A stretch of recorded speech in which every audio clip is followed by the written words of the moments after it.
I am a country boy through and through, and so for me nothing beats the rustic charm and coziness of a wood-burning stove.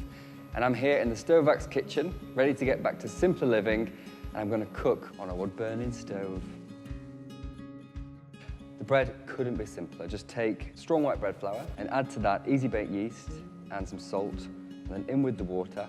And I start this off with my hands in the bowl, just bringing it together into a scruffy, scraggy dough. And then once it sticks together, it's out onto the worktop and knead like mad.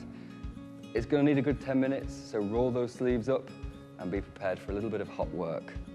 Once the dough's smooth and elastic, after about 5 or 10 minutes of kneading, just oil the bowl, shove the dough back in, cover it with a tea towel, and then pop it somewhere warm and let it prove and rise until doubled in size. While the dough proves, I'm going to caramelize some onions. Take 2 red onions and just chop them in half and then slice them very, very, very finely.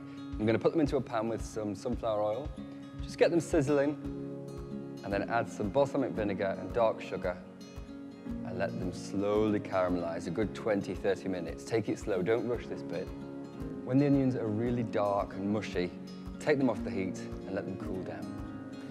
When the onions are caramelized, I'm just going to chop up some hard goat's cheese.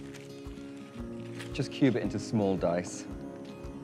The onions are caramelized, the cheese is cut, the dough is just about ready, and so all that's left to do is form the flatbreads. So to form the flatbreads, take the dough, give it a knock back, just to get rid of the excess air, and then divide it into 6 equal-ish portions.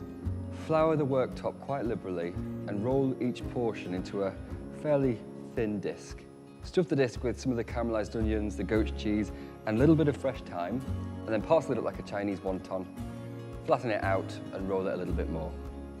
To fry the flatbreads, get a pan really hot on the top of the stove and add a good glug of sunflower oil. And then one at a time, fry each flatbread until it's really crispy and pillowy on the bottom.